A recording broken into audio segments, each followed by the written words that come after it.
ဖုန်းထဲကနေပြီးတော့ Gmail account အတစ်ဖွင့်တဲ့အနည်းကိုပြောပြပေးမှာဖြစ်ပါတယ် Gmail account ထဲဝင်သွားလိုက်ပါမယ်ခင်ဗျာ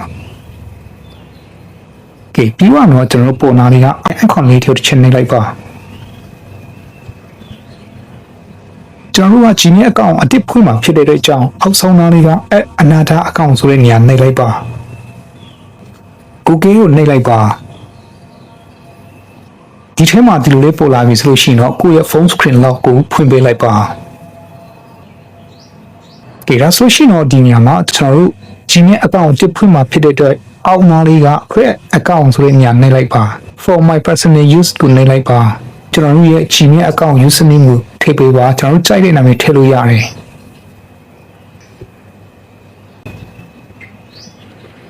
ကဲပြီးတော့ကျွန်တော်တို့ nick ကိုနှိပ်လိုက်ပါမွေးရလခုနှစ်ကိုရွေးပေးလိုက်ပါ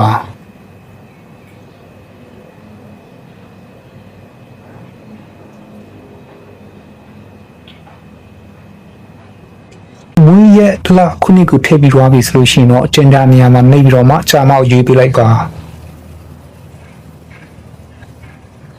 ပြီးတော့ next ကိုနှိပ်ပေးလိုက်ပါ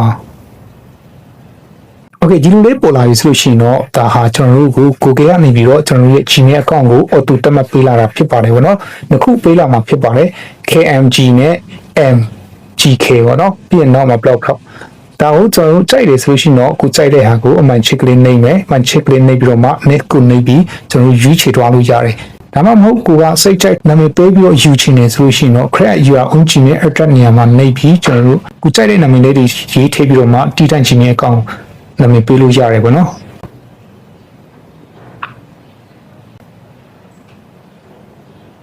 ကျွန်တော်တိုက်တဲ့ Gmail account address နာမည်ထည့်ပြီးသွားပြီဆိုလို့ရှိရင်တော့ next ကိုနှိပ်ကြည့်လိုက်ပါကဲဒီလိုပဲပေါ်ရဲဆိုလို့ရှိရင်တော့မရအောင်เนาะမရအောင်ဆိုလို့ရှိရင်တော့ရတဲ့ဟာလေးကိုကျွန်တော်တို့ထပ်ပြီးတော့ထည့်ကြည့်လိုက်ပါเนาะဥမာအနောက်မှာကနန်းခံကြည့်တာတို့ဘာလို့လုပ်ကြည့်လိုက်ပါเนาะနေ့တုံညဒီလိုထည့်ကြည့်လိုက်ပါ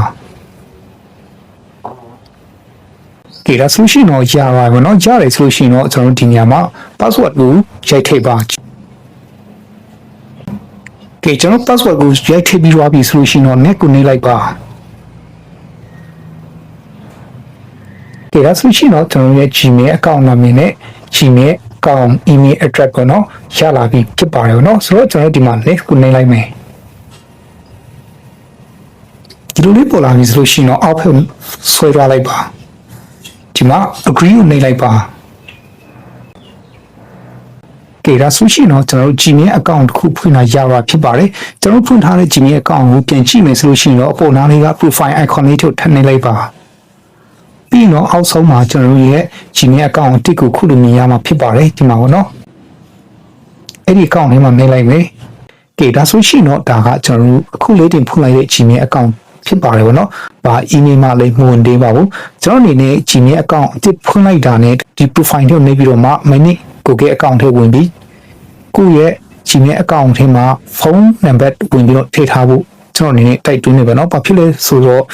Google ကနေပြီးတော့ကျွန်တော်တို့ Gmail account တာဖွင့်ထားပြီးတော့ဖုန်းနံပါတ်တွေကျွန်တော်တို့မထည့်ထားဘူးဆိုလို့ရှိရင်တော့ကျွန်တော်တို့ရဲ့ account က verify မဖြစ်တာဖြစ်တဲ့ကြောင့်မို့ကြာလာရင်ပြန်ပြီးတော့ပိတ်သွားနိုင်တယ်ပေါ့နော်အဲ့ဒါကြောင့်မို့ဒီ profile icon ထဲနှိပ်ပါ minute Google account ထဲဝင်ပြီးတော့မှဖုန်းနံပါတ်နေရာမှာကိုယ့်ရဲ့